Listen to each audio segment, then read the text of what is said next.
할렐루야.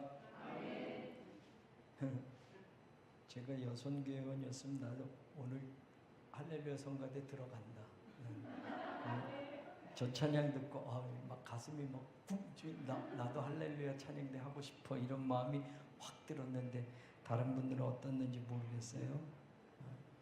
누가 한다고 그러면 꼭 받아주세요. 얼마 전에 우리 사모가 나 찬양대 해볼까 할렐루야 그런 말 했어요.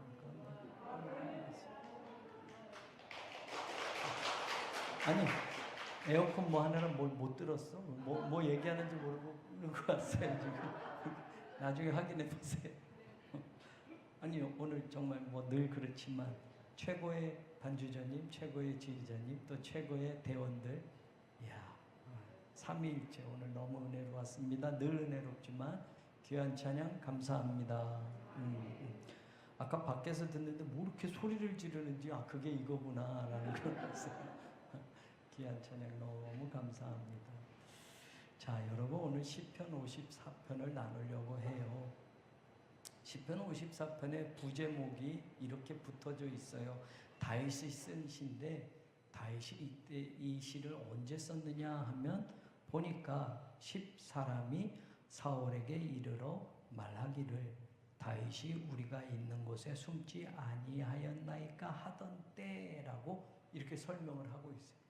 10이라는 동네 바로 그곳에 사울이 막 다윗을 죽이려고 쫓아오던 때에 다윗이 10이라는 동네에 10광야인데 거기에 숨어 있었을 때 그 동네 사람들이 사울에게 다윗이 여기 있대요 라고 이제 그 소식을 알려서 다윗을 잡아서 죽이려고 했던 그때에 쓴 시다라는 거예요.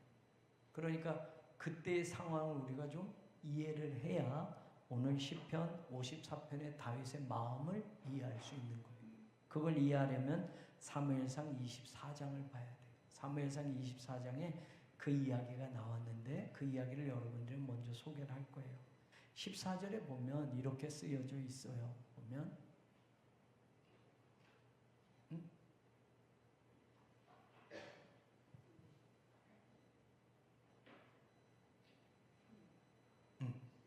사무엘상 23장 14절 다윗이 광야의 요새에도 있었고 사울이 다윗을 죽이려고 했던 때요. 그리고 또 10광야 산골에도 머물렀으므로라고 되어 있어요. 10광야 산골에 지금 다윗이 숨어 있다는 거예요. 사울이 매일 찾아요. 매일 찾는데 하나님이 다윗을 사울의 손에 넘기지 아니하셨다. 사실은 뭐 다윗이 피해 다니고 잘 숨고 뭐 사울이 놓치고 뭐 이런 거 나와 있지만 성경은 뭐라고 해요? 하나님이 넘기지 않았기 때문에 아직 잡히지 않은 거다. 여러분 우리 생각엔 내가 잘하는 줄 알아요. 그리고 내가 뭘 열심히 한 줄 알아요. 내가 똑똑해서 된 줄 알아요. 그런데 그 이면에는 하나님이 계시기 때문에라는 거 우리가 자꾸 잊고 살아요. 목사도 마찬가지 아니겠어요? 자기가 목회 잘하는 줄 알 때 하나님이 도와주시지 않았으면 다 안 되는 거예요. 세상에서 유명한 사람이 되는 성도들이 있다고 해도 내가 좋은 대학교 나와서 그렇게 된 거야. 내가 남들보다 열심히 게으르지 않고 부지런히 일했기 때문에 된 거야 라고 생각할지 모르지만 사실은 하나님이 도와주셨기 때문에 된 거라는 거 우리는 알아야 돼요. 여러분 또 반대로 지금 다윗처럼 맨날 쫓겨다니는 거, 맨날 고통스러운 일이 있고 잘못하면 죽는 거예요. 제가 잘 표현하는 거 다윗이 쓴 시에 보면 사망과 나 사이는 한 걸음입니다 라는 고백이 있잖아요.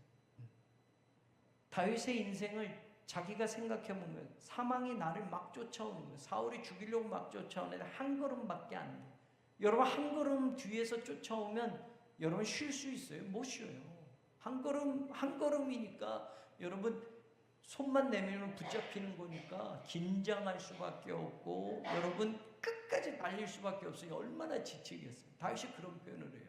그러면 사망과 자기 사이가 한 걸음인데 아직까지 안 잡히고 죽지 않은 건 내가 잘 달려서 내가 잘 숨어서 아니에요. 성경은 뭐라고 그래요? 하나님이 다윗을 사울의 손에 넘기지 않았기 때문이다. 우린 이 이면을 볼 줄 아는 사람이 돼야 돼. 새롬교회가 어렵고 힘들고 막 그래도 새롬교회가 망하지 않아요. 절대 그럴 거예요. 새롬교회가 불리한 것들이 너무 많아요. 그래서 사람들의 예측이나 우리의 생각 속에선 이거 이렇게 되면 이렇게 될 거야, 안 될 거야, 뭐 이렇게 될 거야 하겠지만 하나님이 아직 우리를 붙들고 계시는 한 우리는 포기할 수 없는 거예요. 아멘. 설사 세상에서의 판결이나 세상에서 어떤 것이 불리하게 된다 할지라도 하나님이 우리를 포기하지 않으시면 우리는 아직 희망이 있다는 걸 노래할 줄 알아야 돼요.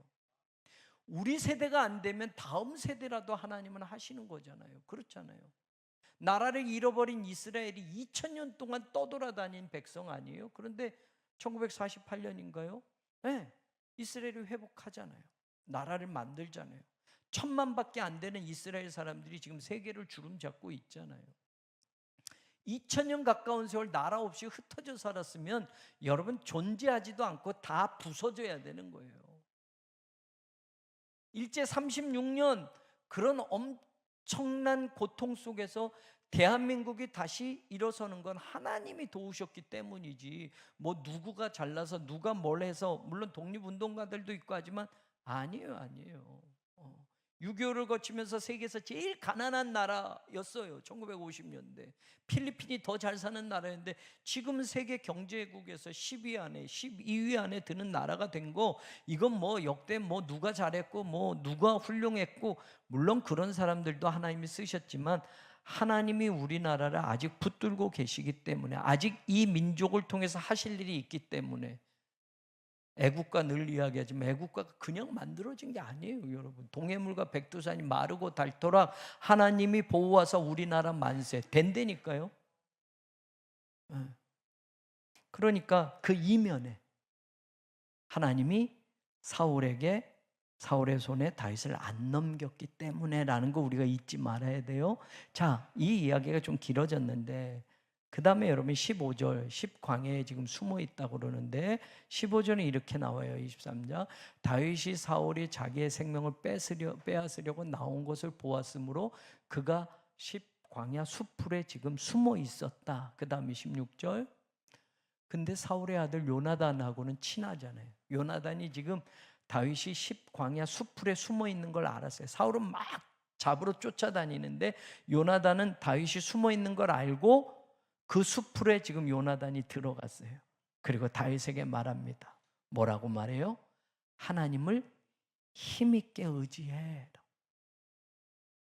여러분, 내가 힘들 때, 정말 지칠 때 위로하는 사람이 있고, 너 뭔가 잘 생각해봐. 뭐 여러분 우리가 아는 욥의 친구들처럼 너 죄진 게 있잖아. 뭐 분명히 너 하나님 잘 믿는다고 그랬지만 뭐 이런 거 있을 거야 라고 말하고, 어떤 사람은 위로하지만 어떤 사람은 분쟁을 일으키는 사람이 있어요. 근데 요나단이 지금 다윗이 매일매일 자기 아버지 사울 왕에게 쫓겨다니면서 힘들어서 죽을지도 모르는 상황에 요나단이 와서 하는 말이 뭐냐? 하나님을 힘있게 의지하게 하였다. 나 믿어라는 것보다 여러분 하나님을 힘있게 의지해라고 도울 수 있는 사람. 여러분 요나단만이 아니라 오늘 여러분이 하나님을 믿는 사람이라면 어느 누구에게든지 이런 사람이 되어야 돼요. 내가 도와줘도, 물론 내가 도와주는 건 최선을 다해서 도와주는 사람이 되는 것도 정말 중요한데 우리는 어떤 상황에도 하나님을 힘있게 의지합시다 라고 서로를 격려하고 위로하는 사람이 돼야 돼요. 에이 거봐 이러고, 아니면 문제가 있잖아 라고 하고 문제가 뭔지 찾아보자 라고 하는 사람이 아니라 우리가 이럴수록 하나님을 더 힘있게 의지합시다 라고 외치고 고백하고 위로하는 사람이 되어야 합니다. 이 말이 지금 계속 연결되니까 제가 말씀을 드리는 거예요. 지금 다윗의 입장에는 지금 쫓겨다니면서 지금 눈코 뜰 수 없고 지금 긴장감을 놓칠 수 없고 막 그렇단 말이에요. 수풀에 지금 숨어서 숨죽이고 있어요. 사울이 오늘도 찾고 있단 말이에요. 매일매일 찾는데 사울의 아들 요나단이 왔는데 요나단이 다윗에게 하나님을 힘있게 의지해야 된다. 너 쓰러지지 마, 포기하지 마. 하나님을 끝까지 의지해. 하나님이 도와주실 거야 라고 지금 위로하는 거예요. 그러니까 다윗이 힘이 생기는 거죠. 그 다음에 나오는 말을 보세요. 17절. 요나단이 그에게 이르기를 두려워하지 말라. 내 아버지 사울의 손이 내게 미치지 못할까. 너 우리 아버지가 널 죽이려고 매일매일 찾아다니지만 걱정하지 마. 사울이 아버지가 절대로 너 못 잡아 라고. 아버지의 생각대로 안 될 거야. 그러면서 하는 말이 있어요. 너는 이스라엘의 뭐가 되고 왕이 되고 나는 네 다음이 될 것을 아버지 사울도 안다. 그래서 사울이 다윗을 죽이려고 하는 거예요. 다윗은 지금 신분으로 하면 사위잖아. 사울의 사위가 됐어요. 미갈과 결혼을 시켜서 사위가 됐는데 다음에 왕권은 사울 왕이 생각하는 거예요. 사위에게 넘어갈 것 같은 거예요. 다윗에게 넘어갈 것 같은 거예요. 다윗의 인기가 자기보다 더 높으니까 아들 요나단에게 왕권이 가야 되는데 아들이 아니라 사위에게 넘어갈 것 같아요. 사위나 아들이나 며느리나 딸이나 다 똑같아요. 뭐 딸이 같든 며느리가 같든 다 이쁜 거 아니에요? 아들이 같든 사위가 같든 다 아깝지 않고 줄 수 있는 거 아니에요? 아니죠. 네. 저도 며느리를 얻어보니까 며느리하고 딸은 달라요. 진짜 아버지야 라고 하지만 며느리에게 며느리네 아버지는 따로 있고 제 딸과 이건 다르더라고. 그럼 어머니도 똑같겠지. 뭐 사위 그 뭐야, 사위 사랑은 장모님이고 뭐 씨암탉도 잡아준다는데 저기 장모님 괜히 씨암탉 잡아줘요. 자기 딸 잘해주라고 잡아주는 거지 사위가 예뻐서가 아니라고 사실은. 근데 난 아직 씨암탉도 먹어본 적이 없어.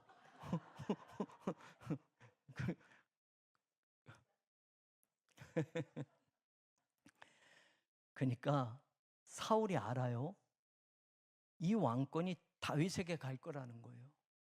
아들 요나단은 자칫하면 왕권을 못 이어갈 거야. 그래서 사울이 맨날 요나단한테 너 이놈아 똑바로 정신 차려 막 이런 말이 성경에 나와요. 사실은 야 지금 왕권이 지금 다윗에게 가게 생겼어. 너 지금 아무것도 못 가져 라고 말하는 장면이 있어요 성경에. 근데 요나단도 알고 있어요. 그런데 요나단은 그걸 알면 내가 어떻게 해서든지 아버지의 왕권을 내가 가져야지. 다윗이 내 친한 친구도 절대 못 줘. 이게 인간의 심성이에요 사실은.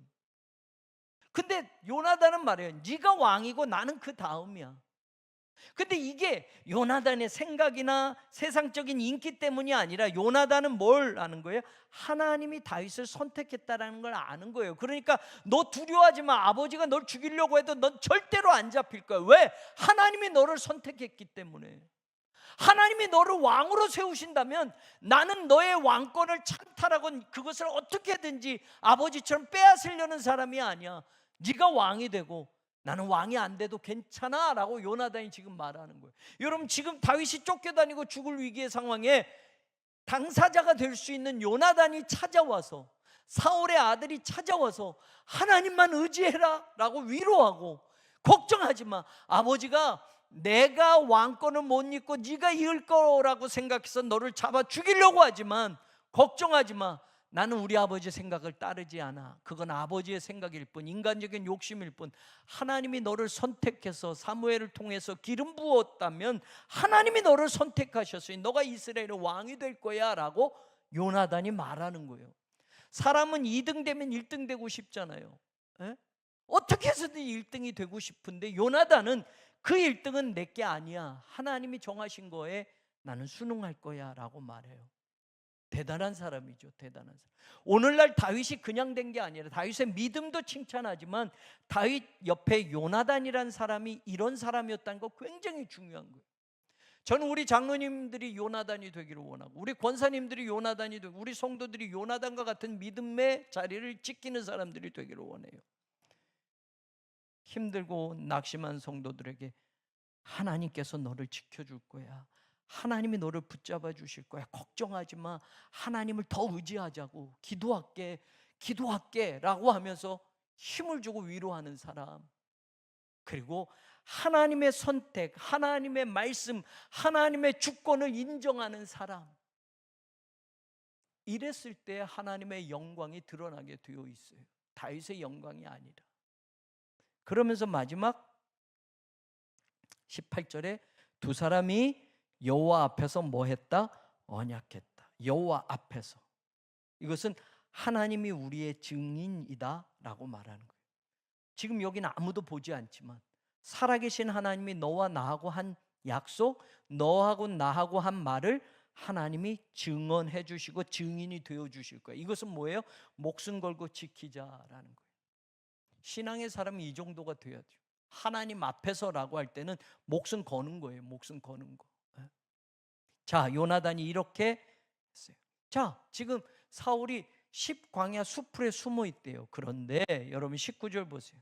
그때에 10사람들이 기브아에 이르러 사울에게 나와 이르더. 10사람들이 지금 사울에게 찾아왔어요. 다윗이 우리와 함께 광야 남쪽 하길라산 숯불 요새에 숨지 아니하였나이까. 가서 읽는 거예요. 다윗 지금 여기 있습니다. 다윗이 지금 우리 동네에 숨어 들어왔습니다. 몰래 사람들이 가서 지금 다윗의 거처를 사울 왕에게 보고를 했어요. 그래서 20절에 이런 말을 해요. 보세요. 그러한즉 왕은 내려오시기를 원하시는 대로 내려오셔서 그를 왕의 손에 넘길 것이 우리의 뭐다? 여러분, 사람은 권력에 아부하게 되어 있고 자기의 그 눈앞에 있는 이득을 놓치지 않으려고 하는 거예요. 하나님 백성이어도 하나님의 뜻, 하나님의 말씀, 하나님이 다윗을 선택했고 기름 부어 세워줬다는 거, 이건 상관없어요. 지금 현재 정권이, 현재 왕권이 누구에게 있느냐, 이 사람에게 아부하고 이 사람에게 빌붙어 있는. 정치인들 보면 권력의 축이 어디 있느냐에 따라서 180도 달라지는 사람들 보는 것처럼 지금 이 10광야의 이 동네 사람들이 사울에게 찾아가서 읽는 거예요. 지금 여기 숨어 있습니다. 다윗이 우리에게 있으니 우리가 당연히 왕에게 이걸 보고하는 건 우리의 의무 아닙니까? 라고 아부하면서 이야기하는 거예요. 그러니까 23절에 사울이 이렇게 말을 해요. 그가 숨어있는 모든 곳을 정탐하고 실상을 내게 보고하라. 내가 너희와 함께 가리니 그가 이 땅에 있으면 유다 몇천 명 중에서라도 그를 찾아내리라. 자, 그러니 이제 다윗은 큰일 난 거예요. 이 사실은 다윗은 모르고 있어요. 지금 10광야에 숨어 있었는데 거기 사람들이 그걸 알아채고 지금 사울에게 전가를 보내고 사울이 그 소식을 듣고 지금 다윗을 잡으러 오는 거예요. 25절에 보니 보세요. 사울과 그의 사람들이 찾으러 온 것을 어떤 사람이 다윗에게 아뢰매 이제 다윗에게 들렸어요.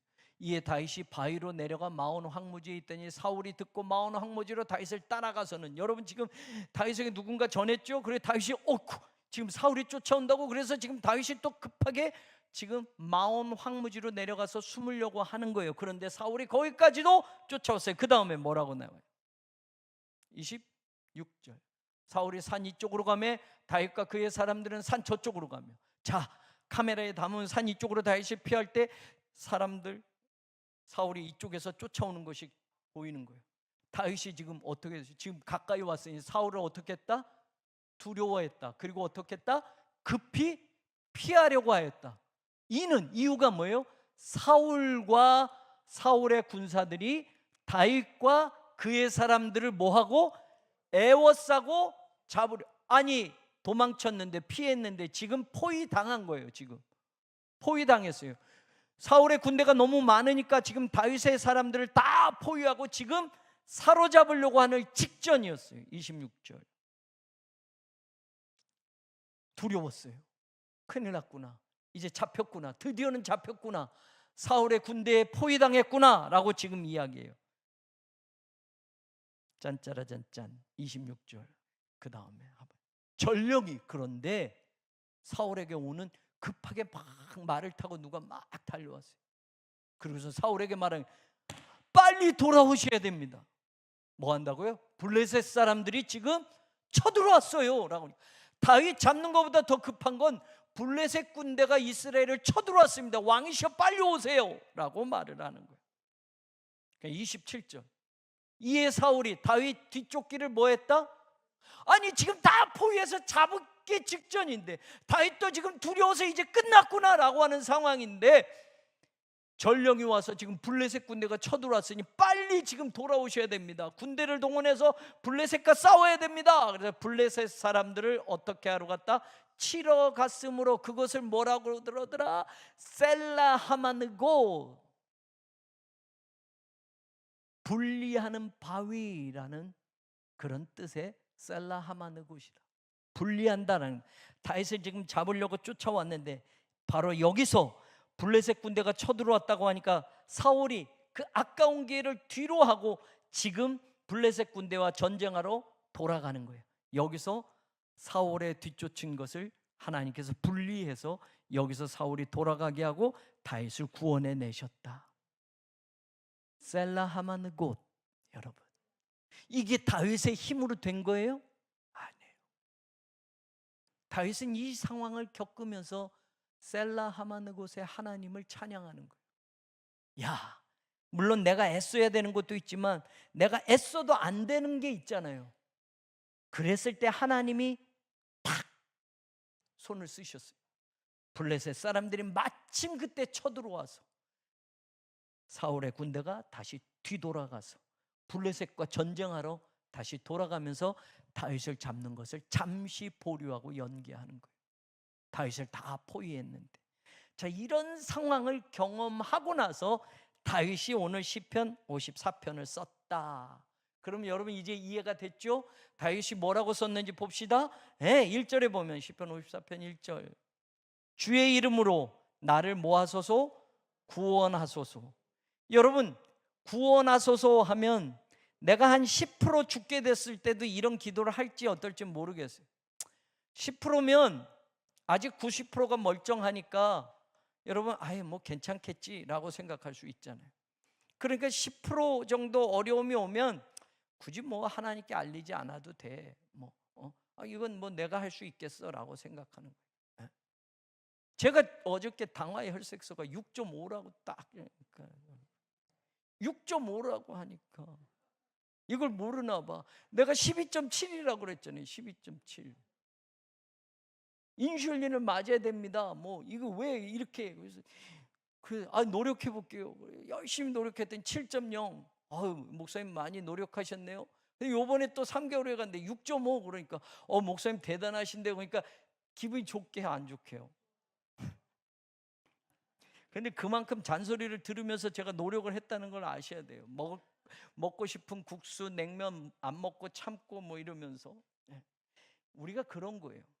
막 절박하면, 저도 12.7이라는 말을 처음 들으면서 그게 무슨 상황인지도 몰랐어요. 그리고 나중에 찾아보니까 지난번에도 말씀드린데 그건 집에 불이 난 거와 똑같습니다. 빨리 불을 꺼야 됩니다 라고 말하는 거예요. 그래서 인슐린이 지금 당장에 맞으셔야 되고 뭐 해야 된다니까, 당뇨가 이렇게 심각한 거구나를 알았단 말이에요. 그땐 저도 이거 큰일 났네, 뭐 합병증 뭐 이런 걸 막 보면서 뭐 눈도 지금 안 좋고 막 이런데, 여러분 내가 죽게 생긴 게 90% 정도 넘어가고 이젠 10%밖에 안 남고 막 이럴 때는 하나님 살려주세요라는 게 나오지, 10%밖에 90%라 아직도 멀쩡해 그러면 우리가 하나님 살려주세요라는 말이 90%가 남았을 때하고 10% 남았을 때하고는 달라요. 그러면 나를 구원하소서, 나를 구원하시는 하나님이라고 다윗이 고백할 때 지금 다윗의 상황은 어떤 상황이? 지금 곧 잡혀 죽게 된 상황이에요. 포위돼서 끝날 상황이었잖아요. 하나님이 도와주시지 않으면 사울이 다윗을 잡아서 죽이게 된 상황이에요. 그때 다윗이 고백하는 거예요. 나를 구원하소서. 여러분, 하나님이 우리의 구원자이심을 믿으십니까? 다윗이 절박하게 하나님께 외칩니다. 그리고 또 얘기, 주의 힘으로 나를 모아소서, 변호하소서. 여러분, 제가 교회 일 때문에 법정을 여러 번 가보면서 깨닫는 거예요. 법정을 한 번도 가본 적이 없는 사람이 뭐 중앙지방법원 가고 민사하는 데 가고, 뭐 어저께는 형사 재판이 있었지만 어저께 상황이 있어서 못 갔고 어저께 재판 상황을 들었어요. 여러분, 재판정에 서서 판사의 판결에 따라서 죄가 있느냐 없느냐가 결정되고 이게 해결이 되느냐 안 되느냐가 결정되는 거예요. 그랬을 때 그 판사 앞에 모든 걸 다 동원해서 진실을 알려야 되는 거예요. 거짓을 말할 수는 없잖아요. 이걸 따져서 이게 진실입니다, 이게 억울합니다 얘기를 해야 되잖아요. 근데 여러분, 세상 법정이 아무리 공정해도 공정하지 않는 경우도 있단 말이에요. 세상 법이 100% 공정하게 유리하게 되지 않는단 말이에요. 도시정비법이란 게 종교시설에게는 하나도 도움되는 조항이 없단 말이에요. 공공의 이익을 위해서 도시 개발을 한다라고 하는 이 거대한 조합에게는 모든 게 다 이롭게 되어져 있지만, 그 조합에 속한 혹은 조합원이 되는 한 사람, 교회가 그 지역에서 땅을 제일 많이 가지고 있어도, 교회가 거기서 가장 오래되었어도, 89년이 되었어도 세상의 법은 그 교회를 생각하는 법이 하나도 없단 말이에요. 공공의 이익을 위해선 교회도 포기해야 된다는 말이에요. 이게 세상 법이에요. 이게 어떻게 공정해요? 아마 흑석동 9구역에 사는 사람들이 우리 교회보다 더 오래 산 사람은 없을걸요. 거기 조합원 누구를 대도 89년을 거기에 한 땅에서 산 사람은 없을걸요. 우리 교회가 가장 오래됐고, 그런 사람들이 들어오기 전부터 흑석동 지역 거기가 무덤가였을 때부터 교회는 거기에 터를 잡고 그곳 한 곳에서 89년을 지나왔는데, 세상의 법은 그런 교회는 아랑곳하지 않아요. 세상 사람들은 그런 교회, 억울함이 얼마나 많은지.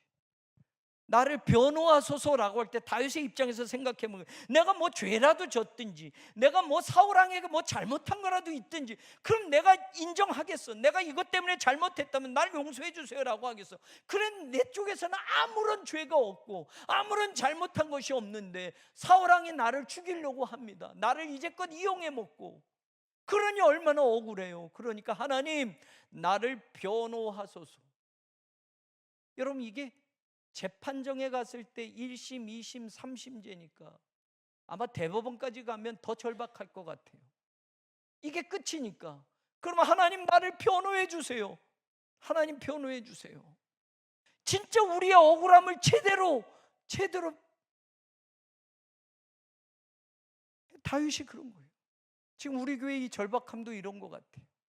정말 우리가 무슨 죄를 졌거나, 우리가 나쁜 짓을 했거나, 교회가 무슨 사욕을 챙기려거나, 교회가 무슨 돈벌이를 한다거나, 교회가 무슨 부동산 투기를 해가지고, 뭐 세상에 나쁜 교회들 많이 오르내린 교회 있는데, 새로운 교회가 만약 그런 것이 한 가지라도 있다고 한다면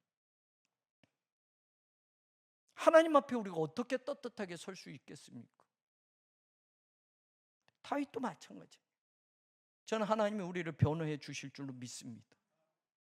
변호사를 통해서. 정말 세상 법정에서 시시비비가 안 가려진다 해도 하나님의 법정에서는 우리의 정당함과 우리의 억울함은 반드시 풀어주실 줄로 믿습니다. 그 믿음으로 가지고 가는 거예요. 우리는 하나님이 알아주시면 되는 거예요. 하나님이 역전시킬 것을 믿고 우리는 가는 거예요. 그리고 2절, 하나님의 내 기도를 들으시며. 지금 이 기도는 다른 어느 때보다도 절박했던 거예요. 아까 사무엘상 23장에 나오지 않았지만 다윗이 쫓겨다니며 그 십광야 숲풀에 숨어 있으면서 다윗이 얼마나 많이 기도했을까. 지금 이 고백이 그냥 나온 게 아니에요. 잠도 못 자면서 기도했고, 뜬 눈으로 기도했고, 요나단을 만나면서 너 하나님을 더 힘있게 의지해, 그 말을 듣고 그래 하나님께 기도해야 되겠다, 그리고 기도했고, 다 지금 여기 하나님 내 기도를 들어주세요. 지금 얼마나 절박하지. 어쩌면 사울이 포위하고 있는 그 순간에도 하나님 도와주세요 기도하면서 그 위기와 그 걱정과 염려를 하나님께 맡겼을 거예요. 그렇게 지금 다윗이 말해요.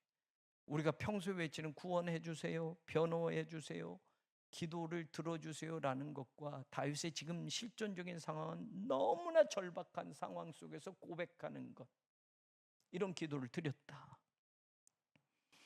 지금 3절에 보니 지금 다윗의 상황을 잠깐 얘기해. 낯선 자들이 일어나 나를 치고 포악한 자들이 나의 생명을 뭐한다? 수색한다. 사울이 보낸 군대들이 지금 숲을 강야를 쭉 수색하면서 지금 다윗을 찾고 있어요. 그런데 그들은 그렇지만 다시 여기 신앙적인 고백이 하나 있어요. 하나님을 자기 앞에 두지 아니하였음이니라. 나를 치는 저들, 나의 생명을 잡으려고 수색하는 저들과 내가 다른 거는 뭐냐? 하나님을 자기 앞에 두지 않았다. 여러분, 여기서 우리는 신앙의 교훈을 다시 붙잡는 거예요. 하나님을 나는 내 인생 앞에 두고 있는가? 하나님을 나와 함께 두고 있는가? 다윗은 자신 있게 말해요. 저들이 강합니다. 저들이 지금 권력을 가지고 있습니다. 저들이 왕입니다. 저들의 군대가 어마어마합니다. 다윗을 잡아서 죽일 수 있는 힘이 있습니다. 그런데 다윗이 외치는 거예요. 저들이 나를 잡으려고 하고 나를 치고 나를 수색하고 나를 죽이려고 하지만 저들은 하나님을 자기 앞에 두지 않았다. 이 말은 뭐예요? 나는 하나님을 두고 사는 사람이야. 이 두다라는 말, 수음이라는 단어는 놓다, 두다라는 것이고, 짓다, 뭘 건물을 짓는다 할 때 썼던 동사예요. 이게 정확하게 말하면 마음에 새겨두다라는 뜻도 되는 거예요. 그러니까 저들이 하는 건 하나님과 상관없이 하는 일들이란 말이에요. 하나님의 말씀 없이 하는 일들이란 말이에요. 그런데 나는 내 삶 중심에 하나님을 간직하고 사는 사람이다 라고 고백하는 거예요. 여기에서 담대함이 나오는 거예요. 여기에서 불안함을 해결할 수 있는 거예요. 여기에서 인생의 고통을 이겨낼 수 있는 거예요. 오늘 우리가 담대할 수 있는 것, 포기하지 않을 수 있는 것, 내가 모은 재산이 많기 때문에, 내가 조금 더 육신적으로 잘난 게 많기 때문이 아니라 내 삶 속에 하나님을 모셨느냐 안 모셨느냐, 그 삶이 우리의 인생을 결정짓는다는 걸 저와 여러분이 믿을 수 있기를 원합니다. 자, 그러자 다윗이 고백하는 거예요. 4절, 하나님은, 저들은 하나님을 두지 않은 사람들이야. 근데 나는 하나님을 마음에 모시고 사는 사람이니 그 하나님은 어때요? 4절에 나를 돕는 분이시고 그 하나님은 내 생명을 붙들어 주시는 분입니다. 여러분, 이 고백이 저와 여러분의 고백이 되기를 원합니다. 우리 교우들 가운데 몸이 아픈 사람들이 많고 항암 치료 중에 있는 분들이 있고 여러 가지 질병으로 고통받는 분들이 있어요. 하나님이 내 생명을 붙들어 주신다면 내 생명이 하나님 손에 있음을 믿으시기를 바랍니다. 하나님이 나를 돕는 분이시라면 내 어려움과 내 처지를 분명히 잘 알고 계시기에 하나님 반드시 역사하실 것을 믿습니다. 죽음의 상황, 고통의 상황, 포기에 이르는 상황 속에 다윗이 깨달은 거예요. 하나님은 나를 도와주시는구나. 하나님은 내 생명을 붙들어 주시는구나. 사울이 다 포기하고 이제 나를 잡아서 죽일 수 있는 상황이었는데 갑자기 전령이 와서 블레셋이 쳐들어와서 빨리 돌아가세요라고 해서 그냥 아무것도 하지 않아도 사울이 포기하고 돌아가는 것을 보면서 아, 하나님이 내 생명을 붙들고 있구나. 다윗은 깨달은 거예요. 오늘도 여전히 똑같은 그 하나님이 저를 붙들고 여러분을 붙들고 저를 돕고 여러분을 돕고 우리 새롬교회를 돕고 붙들어 주시는 하나님이신 줄로 믿습니다. 자, 그러면 내 상황이 이런 것도 하나님께 아뢰고 내가 이런 고통 중에 있는 것도 아뢰고 그리고 내 신앙 고백에서 하나님은 이런 분이십니다. 나를 도와주시고 하나님은 내 생명을 붙들어 주시는 분입니다. 고백했어요. 자, 그 다음에 내 신앙의 삶의 실제적인 내용은, 자, 그런 고백처럼 살아가는 삶의 자리는 다윗이 얘기해요. 이거를 마지막 저는 여러분과 나누고 싶은 거예요. 6절에 다윗이 뭐라고 말합니까? 내가 낙헌제로 주께 제사하리이다. 여호와여, 주의 이름에 감사하오리니 주의 이름이 선하심이니이다. 내가 하나님께 낙헌제 제사를 드릴 겁니다. 낙헌, 즐거울 낙, 헌신할 헌, 제사 제자. 우리 한자어로 이렇게, 영어로 free will offering. free will이란 건 뭐예요? 내 의지대로 하나님께 드리는 offering, 제물, 제사라는 말이에요. 여러분, 지금 낙헌제라는 건 성경에서 정식으로 이야기하는 제사 가운데 감사제가 있어요, 서원제가 있어요, 화목제가 있어요. 이게 낙헌제예요. 낙헌제를 통칭해서 화목제, 성경의 제사의 명칭이 화목제를 드려라, 감사제를 드려라, 그리고 서원제를 드려라 라고 할 때 이 세 개의 제사를 낙헌제라고 해요. 낙헌제라고 하는 이 단어의 뜻이 무엇이냐? 예, 이 단어 낙헌제라고 쓰는 단어가 어느 동사에서 나오냐면 나다브라는 동사에서 나왔어요. 그 동사의 뜻이 뭐냐?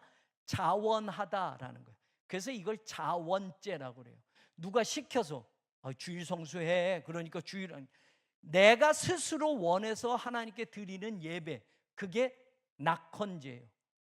여러분, 우리가 정식으로 드려지는 뭐 주일 예배, 뭐 무슨 예배, 이런 예배 말고 내가 너무 기쁘고 너무 감사해서 내가 제사 예배 드리고 싶은 제사 예배, 그게 지금 낙헌제란 말이에요. 여러분 가운데 뭐 만약에 이런 거죠. 너무 좋은 일이 생겼어요. 목사님 우리 집에 와서 꼭 신방 오셔서 예배 좀 드려주세요라고 할 수도 있고, 특별히 목사님 제가 90살이 되어서 정말 건강하게 살아서 하나님께 감사드리고 싶어요, 예배 좀 드려주세요 제 생일날, 이런 것도 내가 스스로 원해서 하나님께 제사 드리는 거, 예배 드리는 거, 이게 바로 자원제라는 거예요. 그래서 이 단어 자원하다라고 하는 동사에서 이 단어가 나온 거예요. 그러니까 이거는 스스로 원해서 드리는 예배. 레위기에 보면 하나님이 이렇게 제사하라, 이때 예배해라, 이때 이런 제사를 드려라 하는 그런 제사 말고 내가 원해서 드리는 예배, 이게 낙헌제예요. 이 위기를 극복했어요. 그러니까 지금 다윗이 하나님께 제일 먼저 하고 싶은 게 뭐냐면, 하나님, 나 하나님을 예배하고 싶어요 라고 말한 거예요. 그래서 우리 성경에는 주의 이름에 감사하리니 라고 되어 있는데, I will praise your name, 감사하다 라고 하는 이 단어가 사실은 찬송하다라는 뜻이에요. 야다라고 하는 거. 나는 하나님께 내 스스로가 기뻐서 예배 드릴 거고요, 나는 하나님의 이름 마음껏 찬송할 거예요 라고 지금 고백하는 거예요. 그 상황 속에서 만난 하나님. 그리고 이 낙헌제는 즐겁다라는 뜻, 자원하다, 즐겁다. 그래서 기뻐서 드리는 예배예요. 기뻐서 드리는 예배. 그리고 헌신하다라고 하는 동사, 세 개의 중요한 동사 뜻이 있어요. 나다브가 헌신하다, 자원하다, 그리고 기뻐하다. 그래서 이 단어를 가지고 이런 제사의 명칭이 명사로 나온 거예요. 그러면 이 제사의 뜻은 뭐냐? 내가 원해서 하나님께 제사 드리는 거, 내가 너무 기뻐서 하나님께 예배 드리는 거, 내가 정말 하나님의 일 열심히 해보겠다고, 내가 나를 드리고 헌신하겠다고 하는 그런 예배, 그게 바로 낙헌제예요. 저는 여러분들의 삶 속에 낙헌제가 많이 올려지기를 원합니다. 여러분, 힘들지만 힘든 상황 속에서도 하나님을 만난 기쁨을 이기지 못해서, 그 감사를 이기지 못해서 정말 즐겁고 감사한 그것을 찾아서 내가 하나님을 예배하겠습니다. 내가 하나님을 자원해서, 내가 원해서 하나님을 예배하겠습니다. 하나님, 내가 결단하고 예배하겠습니다. 내 삶을 다시 추스리고 내가 다시 새로운 결단을 하고 내 인생에서 하나님 이런 새 출발을 결정하며 하나님 앞에 예배드리겠습니다라고 하는 게 오늘 다윗의 이 신앙 속에서 나왔다라는 거예요. 저와 여러분의 신앙도 어떤 인생의 위기를 만나도 지금 다윗처럼 도와주시고 생명을 붙드시는 하나님을 경험했을 때 신앙의 고백에서 나는 하나님 낙헌제를 드리고 하나님의 일을 마음껏 찬송하겠습니다라고 하는 신앙이 오늘 울려 퍼졌습니다. 저는 우리 새로운 교회가 그런 예배를 드릴 날이 올 줄로 믿습니다. 하나님 너무 기뻐요. 하나님 너무 감사해요. 셀마, 아까 그 뭐 셀마, 나 또 까먹었어요. 나느곳. 셀마 무슨 뜻이에요? 셀마 하마느곳. 셀마 하마느곳. 셀마 하마느곳. 분리하는 바위. 거기서 하나님이 나를 구원시켜 주셨어요. 나를 붙잡으려는 손에서 하나님이 갈라서 띄어놓아 주셨어요. 내가 붙잡힐 수 있고 내가 사로잡힐 수 있고 내가 죽을 수 있는 그 위기의 상황을 하나님이 딱 잘라서 해결해 주셨어요. 그 하나님이 우리 하나님이고, 그 하나님이 우리 새로운 교회 하나님이시고, 우리도 똑같이 셀마 하마느곳의 하나님을 만나게 되어서 이 힘들고 어려운 상황을 분리시키시고 하나님 앞에 기쁨으로 낙헌제를 드리고 자원해서 기쁘게 그리고 헌신을 결단하면서 우리가 그 예배를 드리는 날, 그게 입당 감사 예배든지 성전 봉헌 예배든지 이게 낙헌제가 되기를 간절히 소망합니다. 그런 날이 올 것을 믿고 오늘도 서로 요나단처럼 하나님께 더욱 의지합시다. 격려하고 하나님이 선택한 것이 이루어질 것을 믿습니다라고 하는 그 믿음, 그 믿음으로 끝까지 함께 승리하는 우리 새로운 교회 교우들이 되기를 주님의 이름으로 간절히 축원합니다.